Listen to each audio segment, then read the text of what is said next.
Hey guys, welcome back to our YouTube channel. This is the Fab Family. My name is Dfabfamily, known as Fab Daddy. Before we go into today's video, there's something I still don't understand. There's a certain African country. I don't want to put all African countries together, but I just need to understand this. If there's someone watching this video that can explain to me, why should I transfer money from my bank in that country to the same bank in the same country, and you people are removing commission from my money? Because it happens every time. It has happened for a very long time. But when you move into a different environment, or you move to a different country, and you see how things work, you see how they operate things, then you just begin to wonder why some things are the way they are, from where you come from. I transferred my money from my account, my bank account, to the same bank, my sister's account. You people first remove 15 naira for electronic transfer. Electronic transfer levy. 15 naira for electronic transfer levy. When we're encouraging cashless policy, make money transfers, pay with your card and all of that, I'm not doing cash. I'm transferring money from my account, and you are removing my hard-earned 15 naira for electronic transfer levy. Why? It did not even end there. You people still remove another 25 naira for commission. Because I don't understand. Some things they just say is CBN policy, all the banks are implementing it. But even we, that you are removing our money, we don't understand why you remove this money. Even after that, you still remove tax. So, okay, everybody should pay tax. We are paying tax. You are removing commission. Why? On my money, you are removing electronic transfer levy. I just don't understand that. Why? So imagine, okay, let's just imagine that they remove, say, everything about 18 naira. Imagine they remove 18 naira just from me. Now multiply that by maybe 1 million people, by maybe 10 million people. And some people make multiple transactions in a week, multiple transactions in a day. Why? Since we've moved, since we relocated, not one time has any bank here removed any transfer commission. Not one time have they removed transfer levy or removed card maintenance fee. Not one time have they removed anything from your account. And we are talking about corruption. You people are pursuing Bureau de change. You are arresting them. You are arresting students. How did you get your phone? How did you buy your car? But the people you are supposed to chasing, you are not chasing them. You are not running after politicians. You are not running after these banks that are removing our money unjustly. How do you want to explain that you are removing commission from my money? Card maintenance fee, card that I'm maintaining. There's even a particular bank that I haven't used that account in over a year. You people are still removing money. Anytime something drops in that account, you remove your share from my money. I think that's enough about that rant. If there's somebody that can explain to me, maybe there's a financial expert or there's someone that works in the bank, from that country. I've not mentioned the name of the country. Please kindly explain to me.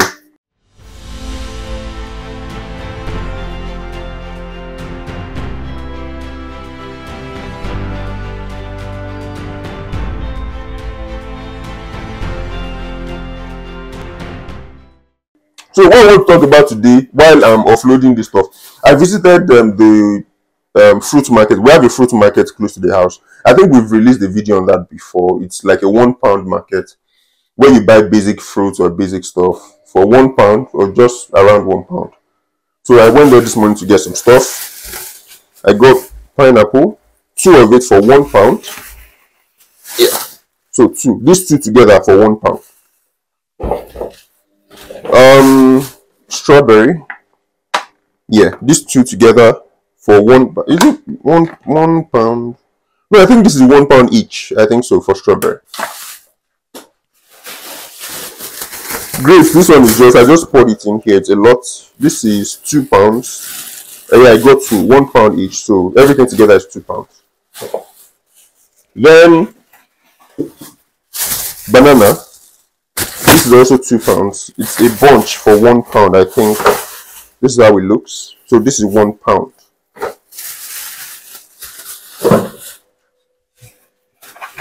Then apple, yeah.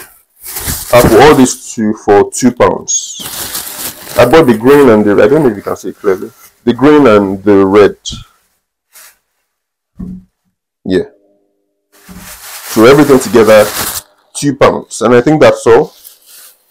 Yeah, so what I wanted to share today I mean, is what cuts across every parent, and I think is what every parent should.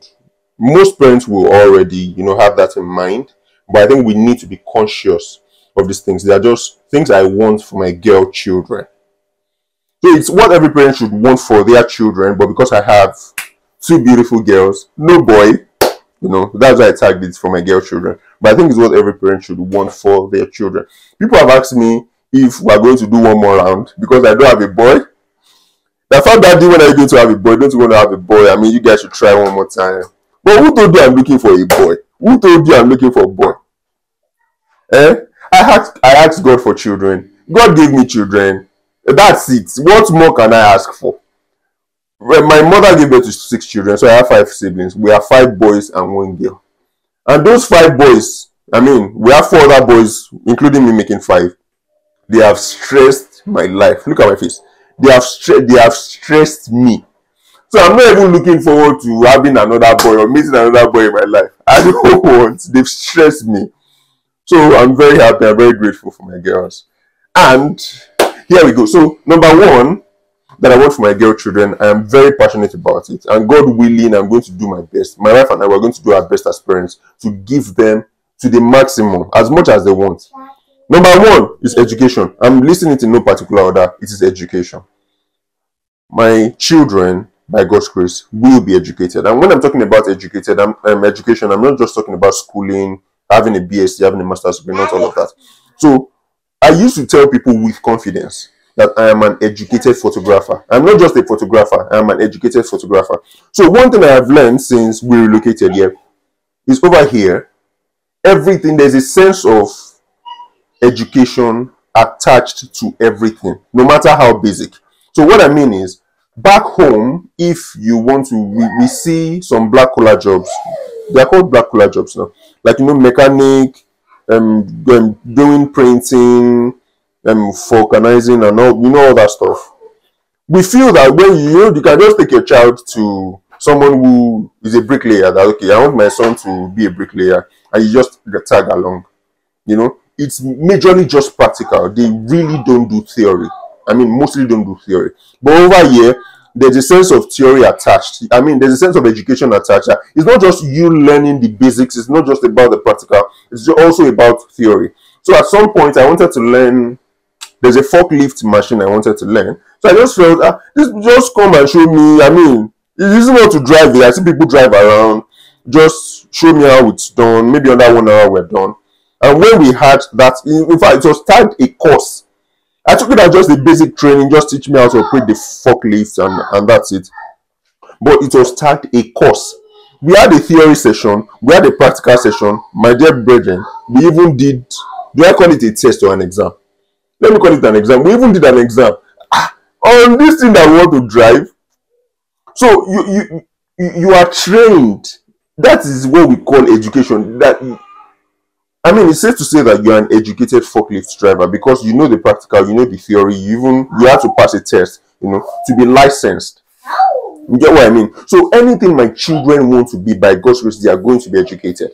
If any of my children say I want to be a DJ, they are going to be an educated DJ. It's not just an ordinary DJ. It's not just learning the practical of being a DJ. They are going to be an educated DJ. Whatever you want to be, by God's grace, you are going to have your basic formal education. Also in your field, by God's grace, they are going to be educated. Number two is, by God's grace. I'm saying by God's grace because, woman disposes, woman proposes. How is it said? Yeah. Of course, parents will have plans for their children, but it's only by God's grace that those plans can be achieved. So by God's grace, my wife and I we have made it a very huge priority for our children to know God and to love God. To know our God and to love our God. We want our children to draw from the well we draw from. So it's not just teaching them about God. It's not just, talking to them about God. It is helping them to know God on their own. Rita is going to be 4 in a few months. And now we've made it a habit for her to pray, for her to lead prayers at her age. Sometimes, we are rushing, my wife has gone to work, I'm taking children to school. And on my way, I'll just sometimes say, Yemife, pray for us. She might not say a lot, but I mean, of course, some lines are always consistent. God bless my daddy. God bless my mommy. God bless my biggie. That's our younger sister, Nifemi. God bless me. God bless my teachers. I mean, she knows how to pray. So we're going to teach our children to know God and to love God on their own. That's number two. Break in transmission, I had to attend to the children. Another thing that my wife and I are really, really passionate about, to teach our children is how to make money at a very early age. I wish that a lot of parents will do this to teach their children how to make money. Because my children are girls, I mean, it is going to be almost impossible for any boy to just come and intimidate my children with money. It's not going to happen. Any boy will just come and intimidate Fab Daddy's children with money. Forget it. Even as Omo boy, as Omo boy that back in the days, when we were in the world, we know how the game is. We know how the game is. Even though we are not updated, because yes, Yomi, give me a minute, please. Even though we are not updated, because we left the game a long time ago.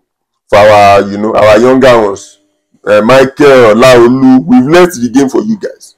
Even though we are not updated, I mean, of course, we know certain basics. And we're going to teach our children that OT. You know that OT? Yeah.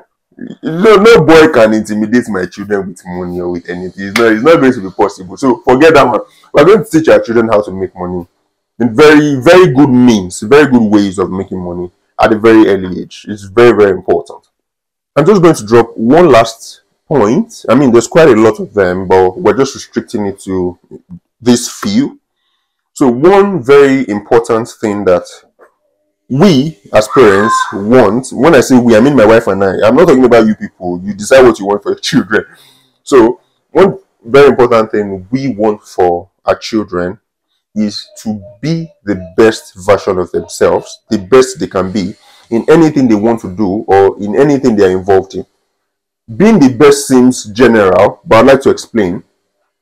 So when I was in secondary school, I did not really like economics. When we do economics, I didn't really like it.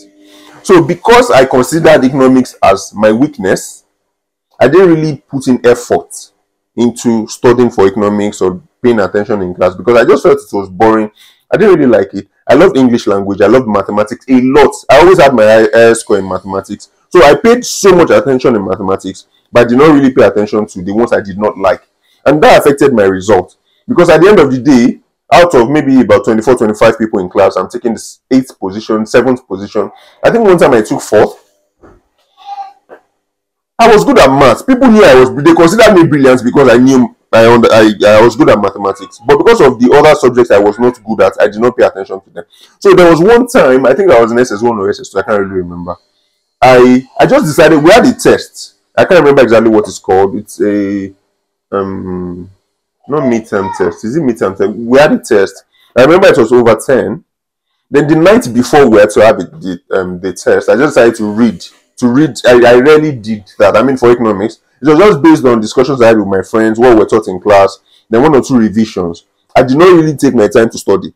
So I took my time. I read for that subject, and at the end of the day, I think I scored 8 or 9 over 10, and I was really, really excited.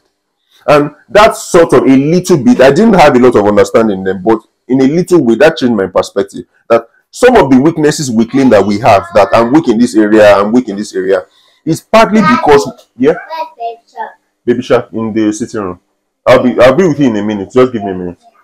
So some of the weaknesses we have is because we partly accepted that this is my weakness, and we are not putting in effort, to have strength in those weak areas. And you will continue to be weak until you give effort. There's no weakness that is permanent. That is my belief. There's no weakness that is permanent. So we're going to teach our children that even if you're involved in something that you feel that you're not really good at, put in your best. If you have to train, if you have to read, if you have to learn, whatever you have to do, put in your best. And at the end of the day, your best might be 5 over 10. But at least you know that you put. Okay, imagine that you did not now put in your best. Maybe you're scoring 1 or 2 over 10. And it's not restricted to maybe school subjects or stuff like that. If my children in school have a football competition and my children feel that they don't like football, they don't play football, it will be our job as parents to help them, grow in that weak area. Because if they consider that they have weakness in that area, or it could be swimming, or maybe they don't like swimming, you will learn how to swim. You will learn how to play football. So we are not expecting you to be experts in all areas, but we're expecting you to give in your best. You feel that you don't like mathematics. I mean, there are children who generally don't like mathematics. I had a lot of friends like that. But at least put in effort.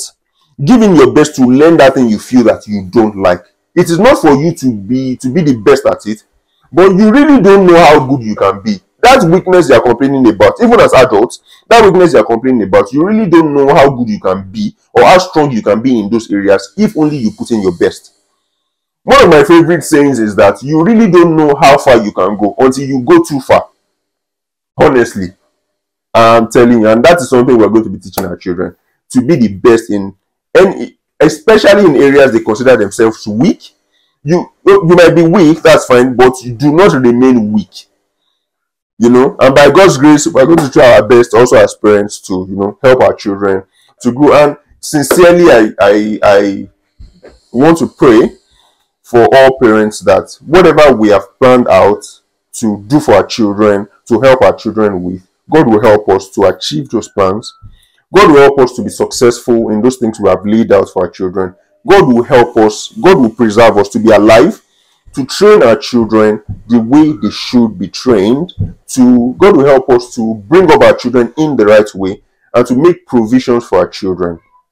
Also to help them grow in every area. And if we have people watching right now who are still expecting from God, to have children, this is my sincere prayer that your faith will not fail you, that God will answer your prayers, and very soon, you'll be laughing, you'll be happy, you will truly experience joy.